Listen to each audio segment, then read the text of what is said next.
y leamos los versículos 5 al 7.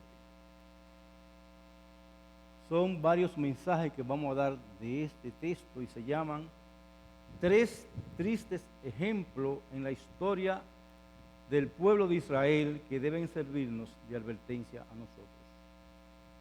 Tres tristes ejemplos en el pueblo de Israel, o en la historia del pueblo de Israel que deben servirnos de advertencia a nosotros. Dicen los versículos 5 al 7 lo siguiente: mas quiero recordaros, ya que una vez lo habéis sabido, que el Señor, habiendo salvado al pueblo, sacándolo de Egipto, después destruyó a los que no creyeron, y a los ángeles que no guardaron su dignidad, sino que abandonaron su propia morada, los ha guardado bajo oscuridad, prisiones eternas, para el juicio del gran día. Vamos a orar, hermano. Te alabamos, Señor, y te bendecimos. Te damos gracias, Padre, por tu misericordia, porque nos hace recordar en nuestra adoración que fue una vergonzosa cruz que tú pagaste por nosotros, por nuestros pecados. Ahora, oh Dios, nosotros te pedimos en el nombre de Jesús que tú perdones nuestros pecados en esta mañana, que limpie nuestros corazones, limpie nuestra mente y lleve nuestra mente cautiva a la obediencia de Cristo. Que podamos recibir tu palabra con humildad para edificación nuestra y seguir sirviéndote, Señor, con humildad, pero también sirviéndote con fuerza, sabiendo que el poder no reside en nosotros, sino en ti.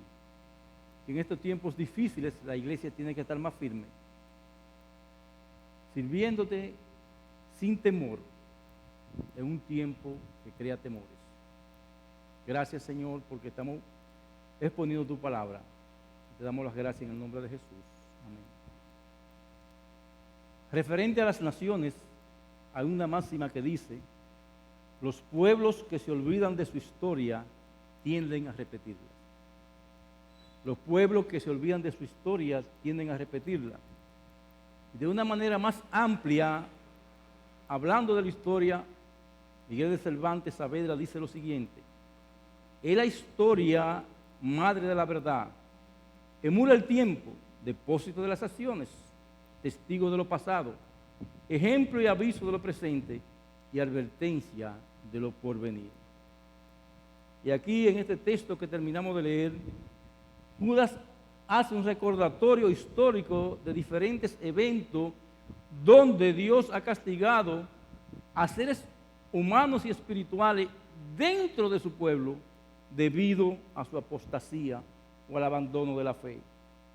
Judas está hablando que el Señor ha castigado a su pueblo, y siguiendo el contexto de los mensajes anteriores, donde hablamos de los hombres infiltrados dentro de la iglesia, a esos hermanos que Judas le escribe, Dios ahora les recuerda su trato en otros momentos de la historia con ese tipo de hombres que se habían infiltrado en la congregación y estaban apostatando de la fe.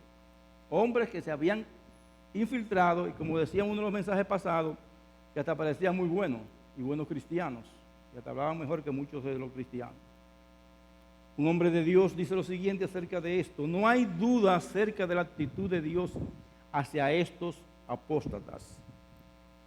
La ha revelado en el Antiguo Testamento en más de una ocasión.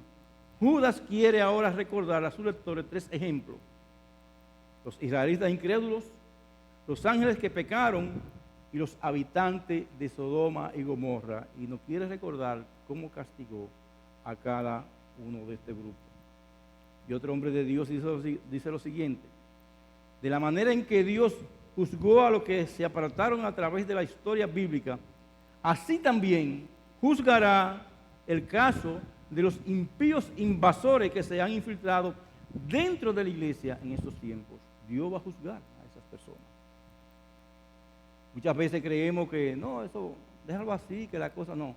Dios va a juzgar, y nosotros muchas veces hasta nos llevamos de esas personas sabiendo que están actuando mal y ahora recordando que Dios lo va a juzgar. Por otro lado, Judas aquí nos recuerda la dimensión muchas veces corporativa del pecado y su castigo. O sea, la dimensión del pecado y su corporativa. Nótese que en estos tres casos no se trató de pecados individuales, no fue un pecado de una persona dentro de la iglesia, sino de decisiones y actitudes pecaminosas de conjunto, o sea, que se tomaron en conjunto. En el cielo, en la iglesia, en el pueblo de Dios y entre los impíos. Hubo un abandono corporativo o congregacional de Dios. Y la consecuencia fue también un castigo colectivo a cada uno de esos grupos. Ahora bien, ¿por qué Judas quiere recordar a sus lectores estos eventos horribles que sucedieron dentro del pueblo de Dios? Es claro, debido a la situación a la que se enfrentan sus lectores.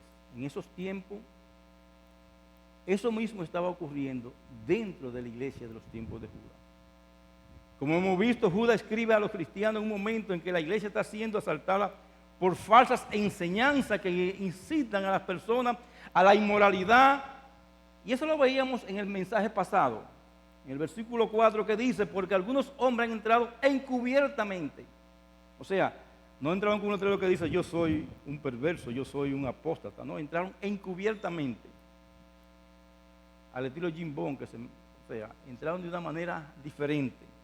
Los que antes habían sido destinados para esta condenación, o sea, ya estaban condenados. Hombres impíos que convierten en libertinaje la gracia de nuestro Dios y niegan a Dios, el único y soberano, y a nuestro Señor Jesucristo.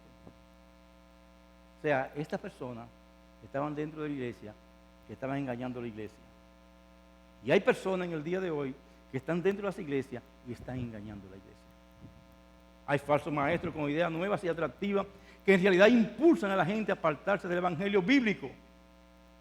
Y por más que uno lo advierta a esa gente, mira, no, es que yo me siento tan bien. Esto no es un problema de sentirse, hermano, esto es un problema de principio.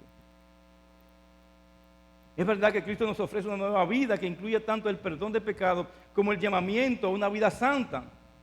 Una vida de inmoralidad en vez de una vida de santidad es una negación de ese evangelio, aunque se pretenda hacer en el nombre de nuestro Señor Jesucristo. Ay, pero que yo lo hago en el nombre de Cristo. Pero es la verdad. Apartarse de la búsqueda de la santidad es apartarse del perdón, es apartarse del Señor. Apartarse de la búsqueda de la santidad es apartarse del Señor. Si abandonamos así el evangelio del Señor Jesucristo, nos exponemos al juicio de Dios. Así que esta historia del Antiguo Testamento no podía ser más importante para aquellos tiempos y también para esos tiempos. Subrayan las razones de Judas para escribir su carta, advertir a la iglesia para que no siga en esos herejes, con esos herejes licenciosos que había dentro de ella. Es una advertencia. Perdón. Aquí en su carta Judas ilustra o ilumina para nosotros uno de nuestros grandes problemas espirituales, hermano, para esos tiempos. Muchos de nosotros tenemos un buen conocimiento de la historia bíblica y le voy a decir una cosa, le damos gracias a Dios por eso. Aquí hay muchos hermanos y hermanas normales que pueden instruir a cualquier pastor. Se ha predicado siempre la palabra de Dios en esta iglesia. Han escuchado otro mensaje de hombre de Dios. Es decir, que tenemos conocimiento de la palabra de Dios. Es decir, que nuestro problema no es por ignorancia, sino por falta de aplicación de ese conocimiento en nuestras circunstancias actuales. No dedicamos tiempo a reflexionar, ni traemos cartas, ni traemos estas cosas a la memoria para meditar en ellas, las cosas que han pasado. Leemos la Biblia como si fuera escaneando. ¿Usted ha visto los escáneres que pasan por arriba y ya? Y no detenemos a ver lo que Dios quiere para nosotros. Las escrituras han sido redactadas para proporcionarnos algunos ejemplos a seguir y otros a evitar, pero habrá sido redactada en vano si la leemos sin aplicarla a nuestras vidas. Y eso es lo que Judas quiere que nosotros comprendamos, que apliquemos a nuestras vidas aquellas cosas que han pasado en la historia para que no cometamos los mismos errores. Y es bueno que tengamos en cuenta los relatos del Antiguo Testamento. No son simples cuentos fascinantes que interesaban a ciertas gentes de la antigüedad. No, hermano, eso para nosotros. Romanos capítulo 15, versículo 4 dice allí la palabra de Dios. Las cosas que se escribieron antes para nuestra enseñanza se escribieron, a fin de que por la paciencia y la consolación de las Escrituras tengamos esperanza, o nos preocupemos para tener esa esperanza. En 1 Corintios, que es un texto que resume toda la historia de lo que pasó en el pueblo de Israel durante el Éxodo, dice lo siguiente. 1 Corintios capítulo 10, versículos 6 al 13, dice allí la palabra de Dios. Mas estas cosas sucedieron como ejemplo para nosotros. Las cosas que sucedieron fueron como ejemplo para nosotros, para que no codiciemos con cosas malas, como ellos codiciaron, ni ser idólatras como algunos de ellos, según está escrito. Se sentó el pueblo a comer y a beber y se levantó a jugar. Ni forniquemos como algunos de ellos fornicaron y cayeron un día 23,000. Hablaremos de eso más tarde. Ni tentemos al Señor como también algunos de ellos lo tentaron y perecieron por la serpiente. Ni murmuráis como algunos de ellos murmuraron y perecieron por el destructor. Y estas cosas le acontecieron como ejemplo y están escritas para amonestarnos a nosotros, a quienes han alcanzado los fines de este siglo. O sea que lo que está ahí en la historia de la iglesia, en la historia del pueblo de Israel, es para una amonestación para nuestra vida, para que veamos lo que pasó por abandonar la fe verdadera. La historia que nos narra en el Antiguo Testamento tienen enseñanzas que debemos tener en cuenta en estos tiempos más que nunca. ¿Por qué pasó eso al pueblo de Israel?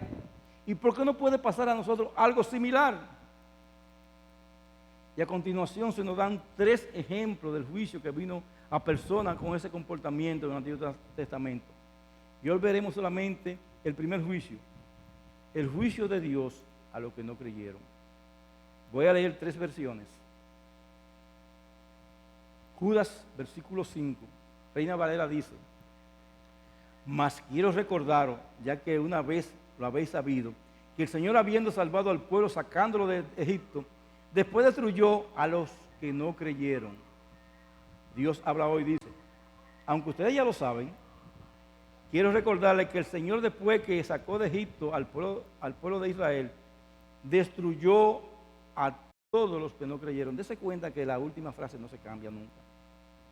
Y la Nueva Versión Internacional, muy buena versión, dice lo siguiente: aunque ustedes ya saben muy bien todo esto, quiero recordarles que el Señor, después de librar de la tierra de Egipto a su pueblo, destruyó a los que no creían. Ahora bien, en vez de tomar las 3 historias de forma cronológica, Judas escoge la rebelión del pueblo de Israel en el desierto y lo coloca en primer lugar. Probablemente lo haga para captar la máxima atención de su lector y también la nuestra. O sea, toma el pueblo de Dios, el pueblo que era de Dios en ese tiempo, para mostrar el castigo que vino porque ellos abandonaron a Dios. No se va a Los Ángeles ni a Sodoma y Gomorra. ¿Por qué? Dándole importancia de lo impactante que puede ser esto en nuestras vidas. La razón de ello es que la situación de los israelitas es importante, de importancia especial para los que se confiesan cristianos. Por eso dice: mas quiero recordaros, ya que una vez lo habéis sabido, que el Señor, habiendo salvado al pueblo sacándolo de Egipto, después destruyó a los que no creyeron. En la versión, alguna versión que leímos dice: a su pueblo de Egipto. Hermano, la historia del Éxodo es la historia de la gran redención en el Antiguo Testamento. Dios había salvado a su pueblo de la esclavitud en Egipto y lo estaba llevando a Canaán, la tierra que fluía leche y miel, como estaba profetizado, como se le había prometido a sus padres. Habían sido rescatados, pero aún no habían llegado a tomar la tierra prometida. Como el pueblo de Israel, lo que decimos ser cristianos, quiero hacer esa comparación, vivimos entre 2 acontecimientos también, 2 acontecimientos salvadores. Dios nos sacó de la esclavitud del pecado, Cristo murió y se dio por nosotros, pero aún estamos caminando hacia la ciudad celestial. Y ahí está la advertencia, hermano: estamos caminando aún. Cuidado lo que nos puede pasar en ese camino. El camino hacia la tierra prometida Mientras estaba en el desierto, Israel se rebeló contra Dios en muchas ocasiones y se acarreó el juicio de Dios.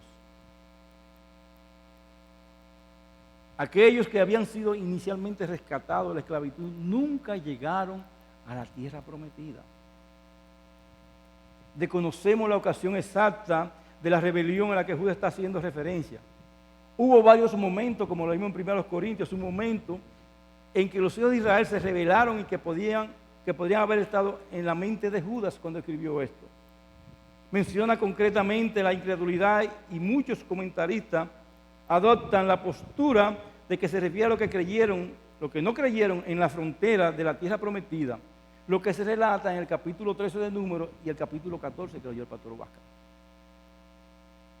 Moisés envió, vamos a hacer un recuento de la historia, Moisés envió espías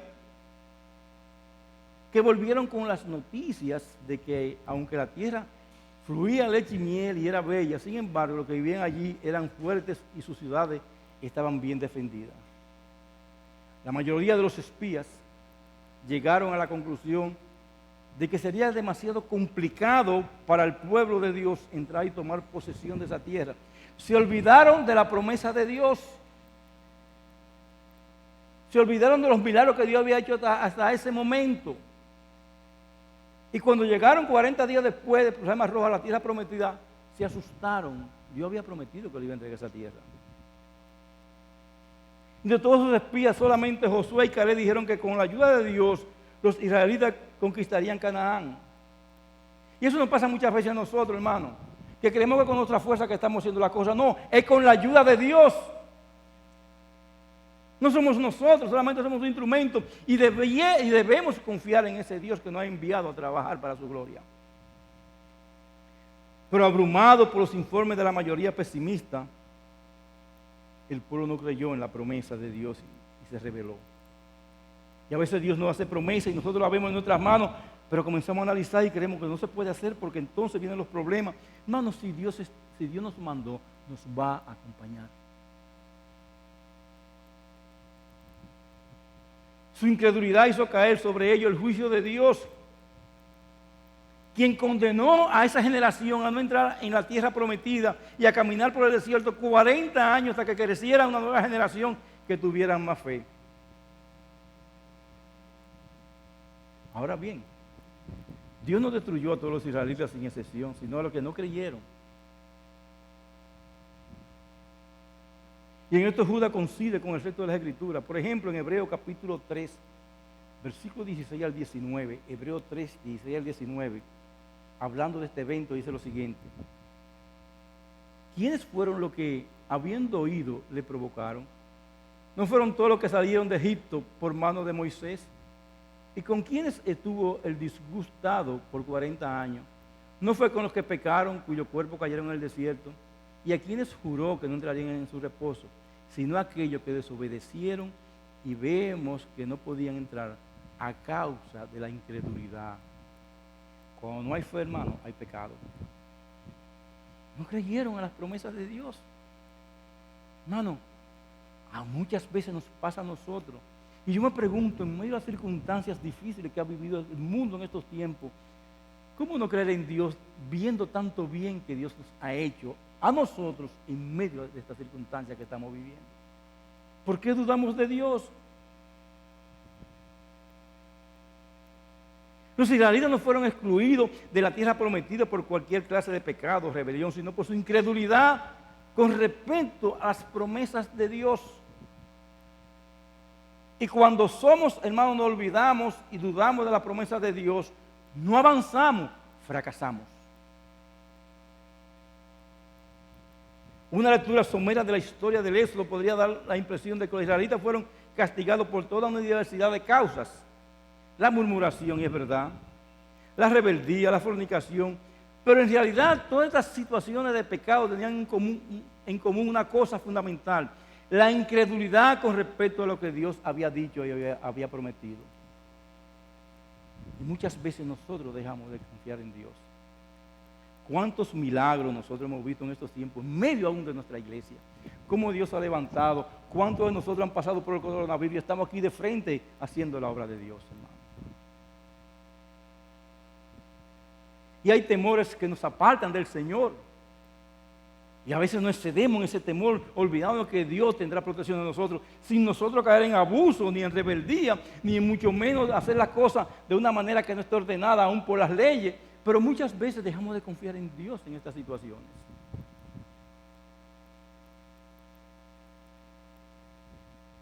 Y lo que decimos, hermanos, se ve claramente en las palabras que Dios le dirige a Moisés, cuando después de mostrar abundante paciencia para con el pueblo, se colmó el vaso de su ira al ver la reacción incrédula de Israel ante el informe de los espías.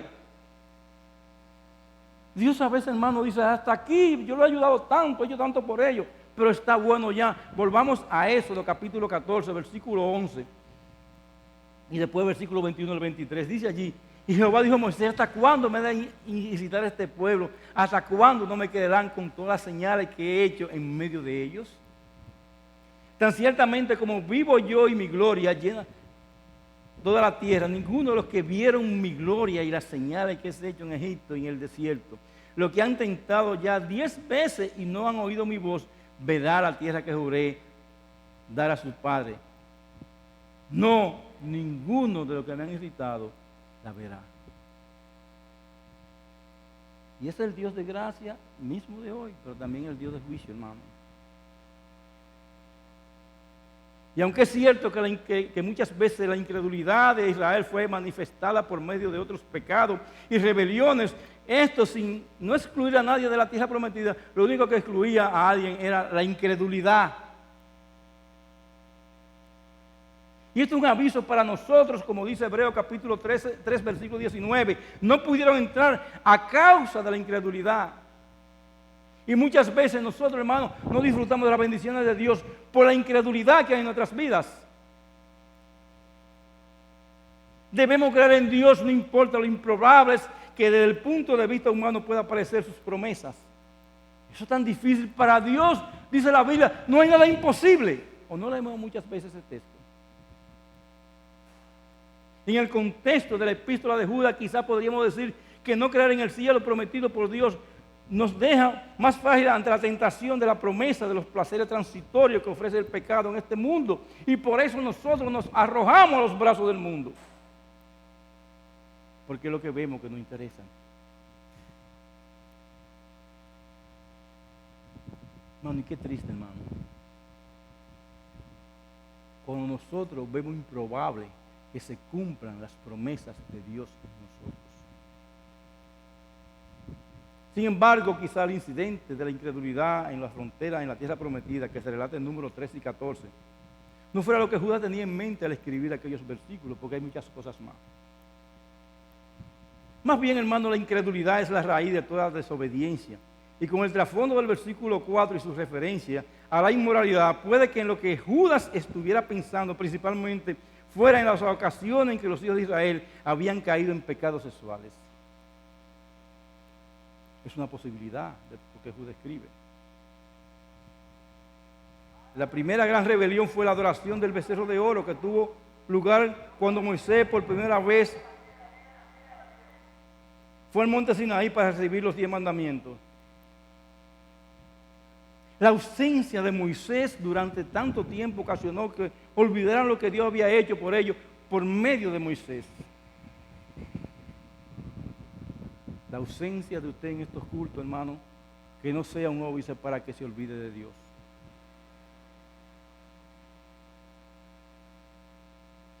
Se construyó un ídolo y se levantaron a regocijarse. La palabra hebrea traducida como se levantó a regocijarse, que aparece en Éxodo 32:6, donde se recoge este incidente, suele tener connotación sexual. Al llegar al lugar, Moisés hizo un llamamiento: ¿quién está por Jehová? Dijo. Hermano, si usted coge ese texto de la palabra de Dios, se va a dar cuenta que era un desorden, se hizo un dios, que se cayó en orgía, se hizo un desastre, porque el líder del pueblo de Dios se ausentó. Y al llegar Moisés hizo un llamamiento: ¿quién está por Jehová? Los levitas se pusieron al lado de Moisés y a este le ordenó matar a aquellos que no le habían hecho. 3,000 personas murieron por su incredulidad. Aquellos que habían escapado de Egipto fueron juzgados por su desobediencia, por su pecado. Y estaban dentro de la congregación. De especial importancia, sin embargo, es la rebelión que tuvo lugar después en un lugar llamado Sitín. Por instigación del profeta Balaán, a quien Judas hará referencia más adelante en el versículo 11, los moabitas sedujeron a los hombres de Israel. Dice la palabra de Dios en Número 25:1, moraban Israel en Sitín, y el pueblo empezó a fornicar con las hijas de Moab, las cuales invitaban al pueblo a los sacrificios de sus dioses. El pueblo de Dios se desvió detrás de mujeres perversas y fue a sacrificar a sus dioses. Y puede que Judas pensara que esto podía tener una especial relación con la iglesia por dos razones. La primera, y es que la palabra que utiliza en el versículo 4 en un contexto judío no hace referencia solo a una irreverencia y una conducta indigna, sino que señalaría concretamente en la dirección de los pecados sexuales. Los falsos hermanos corrompen la iglesia también con sus pecados. En estos días estamos escandalizados por las cosas que están pasando con ciertos pastores y líderes dentro de la iglesia que han corrompido aún la vida de muchas niñas. Y es vergonzoso, hermano. Si Judas estaba preocupado especialmente por la inmoralidad sexual en el círculo de la iglesia, entonces esa rebelión es de especial importancia, la rebelión que pasó aquella vez en Sitín. Lo segundo es que esta inmoralidad en Sitín tuvo lugar en un contexto de adoración religiosa a Baal Peor. La palabra Baal es una palabra que significa Señor. Cambiaron a su Señor por un demonio, por el Dios del amor.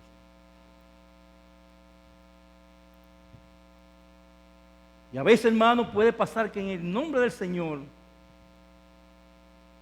mucha gente está haciendo cosas y no más que blasfemia a ese Señor. En el nombre del Señor te digo que si tú das $50 te meto al cielo inmediatamente. Si no lo das te meto para el infierno. De por Dios. No es una cosa que hay gente que dice aleluya a esos mensajes.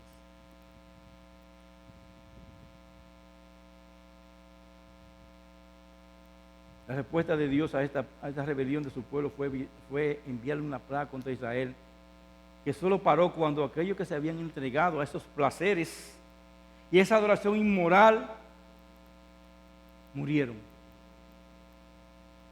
Mira lo que dice Número 25:5 hasta el 9. Moraba Israel en Sitín y el pueblo empezó a fornicar con las hijas de Moab, las cuales invitaban al pueblo a los sacrificios de sus dioses, y el pueblo comió y se inclinó a sus dioses. Le voy a decir una cosa, hermano.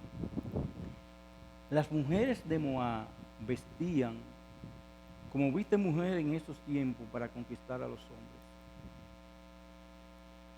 No es que somos machistas, estamos diciendo lo que está pasando, hermano. Ahora mismo pasó una situación trágica. Le rociaron el ácido del diablo a una niña de 18 años, pero ella estaba viviendo con ese hombre a los 13 años, estaba viviendo con él. No vamos a exculpar a esta desgracia y a estos criminales, ni mucho menos, porque eso fue una aberración contra un ser humano. Pero cuando tenía 13 años, ¿dónde estaba la madre de esa hija? Hermana, cuidado cómo tú viste a tu hija, cómo tu hija sale, cómo tu hija se proyecta, aún en las redes sociales. Así acudió el pueblo a Baal Peor y el furor de Jehová se encendió contra Israel. Y Jehová dijo a Moisés: toma a todos los príncipes del pueblo y ahórcalos ante Jehová delante del sol, y el ardor de la ira de Jehová se apartará de Israel. Entonces Moisés dijo a los jueces de Israel: matad a cada uno de aquellos de los vuestros que se han juntado con Baal Peor. Oiga eso. No hizo con las mujeres, sino con Baal Peor, porque las mujeres llevaron a adorar a otros dioses, como pasó con Salomón. Y murieron aquella mortandad 24,000 hombres. Hermano, los que profesamos ser cristianos estamos en una situación similar. Vivimos entre nuestra ida, o sea, que Cristo alta al cielo y su llegada de nuevo. La cruz nos ha rescatado del pecado y estamos en camino hacia nuestra tierra prometida, eterna. Pero aún no hemos entrado a esta tierra. Si somos fieles y permanecemos con Cristo durante nuestra vida, eso demostrará que somos verdaderos cristianos. Mientras tanto, hermano, tenemos que mostrarnos puros. Vivir una vida, no estoy diciendo perfecto, hermano, vivir una vida apartada de aquellas cosas que nos van a apartar de Dios. Si somos fieles y seguimos a Cristo hasta el fin, estaremos completamente a salvo y con toda seguridad estaremos en el esplendor y el gozo de la gloria del cielo. Pero si nos rebelamos y seguimos otros evangelios difundidos por falsos maestros impíos, demostraremos que nuestra profesión de fe nunca estuvo verdaderamente arraigada en Cristo. Si nos apartamos de Cristo y dejamos de ser discípulos de cristianos piadosos, nosotros también, como el pueblo rebelde de Israel, seremos juzgados y nunca alcanzaremos la tierra prometida. Y no es que la salvación se pierde, no estamos diciendo eso, sino que nunca fuimos salvos, si nunca fueron salvos. Estuvieron con nosotros, pero no eran de nosotros. Y hacían muchas cosas, hacían milagros y todas estas cosas. No eran de nosotros.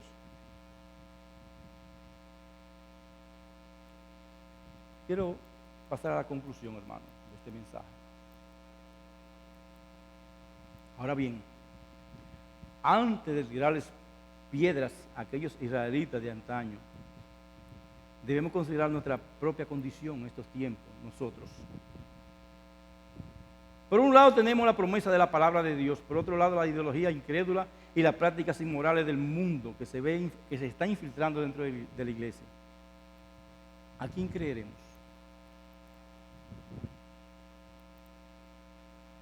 Seguiremos confiando en Dios y en su palabra, aunque muchos de nuestros compañeros se desvíen tras otras doctrinas y tras otra práctica de vida. Nos guardaremos sin mancha del mundo, aun cuando otros creyentes se dejen seducir.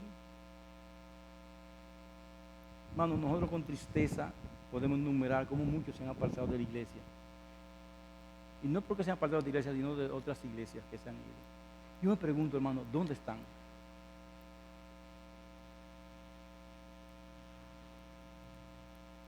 ¿Dónde están, hermano? Recordemos siempre que no seremos salvos en el día final por decir que nuestro nombre estaba inscrito en el libro del miembro de la iglesia. Ni por nuestra asistencia, ni a culto, ni por nuestro acto de caridad o de piedad, sino por haber creído en Dios y haber hecho de su palabra el fundamento de nuestras vidas. La obediencia a su palabra, el fundamento de nuestras vidas. Por eso que seremos salvos. Aquellos israelitas no creían, aunque se llamaban pueblo de Dios, y demostraban su incredulidad por su manera de vivir. Y en el caso de los primeros lectores a quienes Judas describe,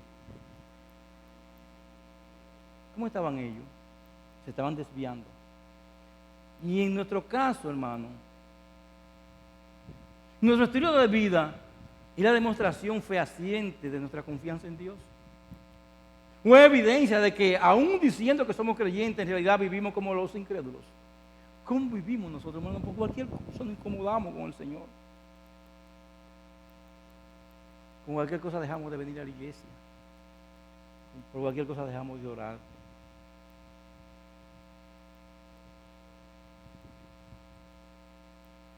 Somos creyentes en realidad, vivimos como los incrédulos, como creyentes.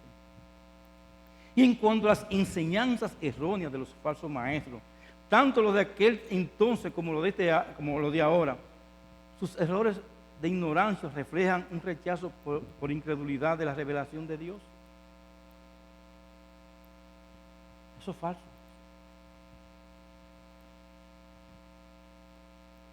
Y los pecados que practican son meros delices, de los cuales quizás se arrepienten, o son manifestaciones fehacientes de que en el fondo no creen en el Evangelio. Yo tengo grandes problemas con aquellos pastores que dicen que cayeron y que Dios los restauró de nuevo. Bueno, te restauró estar sentado. Si me pasa a mí, me sientan en la iglesia. Pasa a Huácar también, cualquier, se sienta en la iglesia a ser edificado para que su vida cambie. Y le voy a decir una cosa, hermanos, si, como han hecho muchos, seguimos los ejemplos de esos falsos y prestamos atención a su doctrina, no estaremos en el peligro de compartir su suerte y ser excluidos de las promesas de Dios.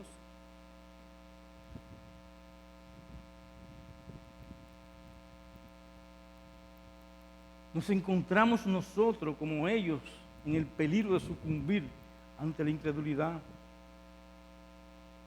Por eso dice Hebreos capítulo 3, versículo 12, mirad, hermanos, que no haya en ninguno de vosotros corazón malo e incrédulo que se aparte del Dios vivo. Repito, Hebreos 3, 12, mirad, hermanos, que no haya en ninguno de vosotros corazón tan malo e incrédulo que se aparte del Dios vivo. Y la lección central aquí es la necesidad de perseverar en la fe en Cristo y en la palabra de Dios. Dios destruyó a los que no creyeron, dice el versículo 5 de Judas. La fe de importancia vital, hermano, debemos con la ayuda de Dios decidir continuar creyendo y obedeciendo a Cristo cada día. Yo tengo problemas con tantas enfermedades que nos impiden venir a la iglesia. Yo tengo problemas, digo, hermano, soy yo, no nadie. Pero, hermano, estamos nosotros actuando como Dios.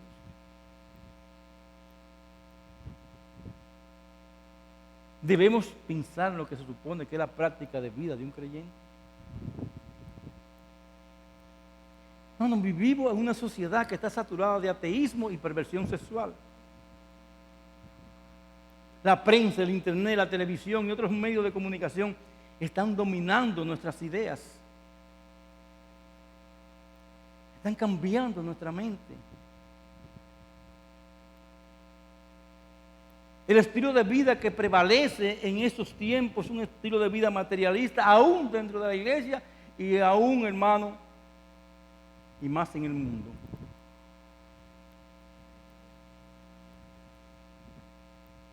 Se nos dice que en realidad solo importa la comodidad visible y palpable, lo demás no importa. Nuestra fe está siendo desafiada continuamente. Y oímos decir, no es posible que crea verdaderamente en ese viejo evangelio, de esa vieja Biblia. Por tanto, sin caer en fanatismo, tenemos que tomar la decisión de creer en Cristo y seguirle de forma inteligente y sabia cada día en estos tiempos. Y le voy a decir una cosa, hermano. El diablo anda como león rugiente buscando cómo devorar a su iglesia, cómo devorar a ti y a mí. Y no solo presiona moralmente, diciendo, apártate de Cristo. Nos susurra el pecado en los oídos. Y nos dice que el pecado es más divertido que ser un cristiano de mente estrecha. O bien nos dice, vete a una iglesia que sea menos exigente moralmente. Estará bien. Dios lo entiende, puede mantener tus pecadillos habituales y seguir siendo cristiano. Coger tus vacaciones en el pueblo de Dios como yo me encontré.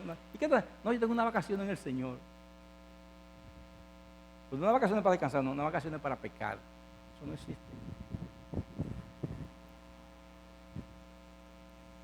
Hermano, debemos tomar la decisión de continuar creyendo en Cristo, tomando la cruz y negarnos a nosotros mismos y seguir a Cristo cada día.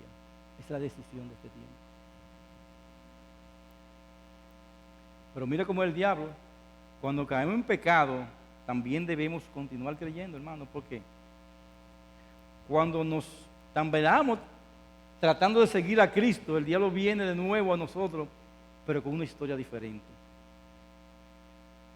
Entonces nos dice, no hay remedio, ha vuelto a caer. El diablo no lleva a pecar y pone otro el pecado en la cara. Dios está harto de ti, ya no hay perdón posible. Ya puedes cerrar de ti la puerta del cielo porque no va a entrar por tu pecado frecuente. Pero hermano, la gracia de Dios es tan grande que si hay arrepentimiento, Dios nos recibirá de nuevo. Si confesare vuestro pecado, Él es fiel y justo para perdonar nuestro pecado y limpiarnos de toda maldad. El diablo no puede ganar la batalla, hermano. No puede llevarnos a pecar, ni tampoco puede insistir cuando pecamos desde que vamos a fracasar, porque Dios nos va a librar. Debemos continuar creyendo, no debemos hacer el menor caso de las insinuaciones de Satanás y creer lo que dice la Escritura, que Dios sigue siendo misericordioso con todos aquellos que van a Él. Hermano, Dios es misericordioso. Si has pecado, hoy vamos a la Santa Cena. Dios es misericordioso y te va a librar de todo, te va a limpiar si te arrepientes realmente de todos tus pecados. Podemos pensar como el hijo pródigo, que hemos pecado tanto y desprestigiado de tal forma el nombre de Dios que ya no somos dignos de llamarle Padre nuestro. Pero como el hijo pródigo debemos regresar, y cuando lo hagamos encontraremos que el amor de Dios hacia nosotros no conoce límites. Debemos continuar creyendo el Evangelio, las buenas noticias del perdón, no solo para los que no son salvos, también para nosotros.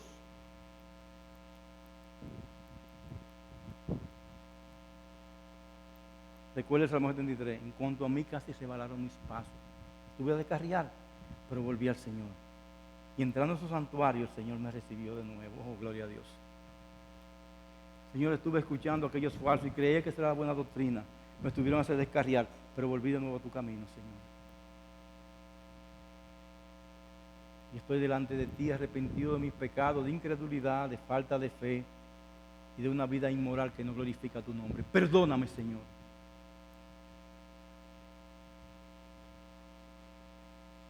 Debemos continuar creyendo y así continuar siguiendo a Cristo. Siguiendo a Cristo, hermano. Le digo algo, estamos sorprendidos por todas las cosas que están pasando. No debemos sorprendernos por lo que dice la Biblia. Lo que está pasando es lo que está aquí, hermano. En la inmoralidad dentro de las iglesias, en este mundo y en todas partes, nosotros, puestos los ojos en Jesús, el autor y consumador de la fe. Pongamos los ojos en otra parte.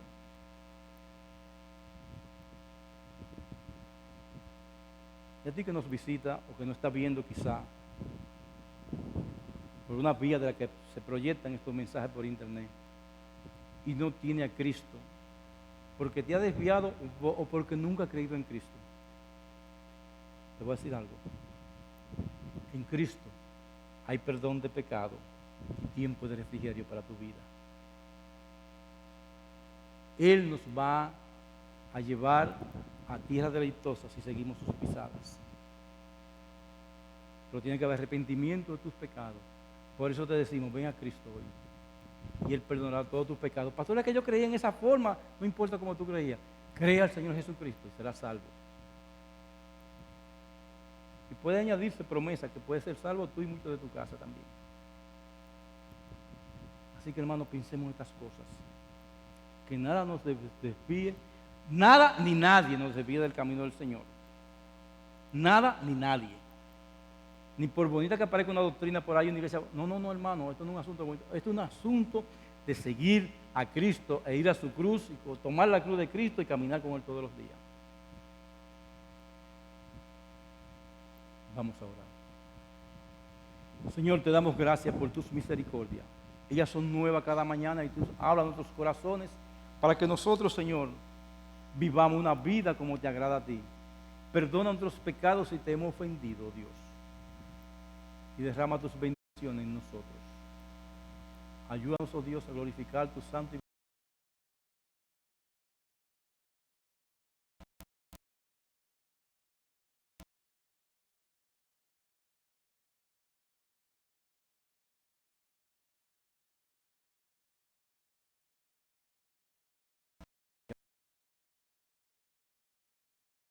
también su resurrección, y que está a la diestra de la majestad de su gloria.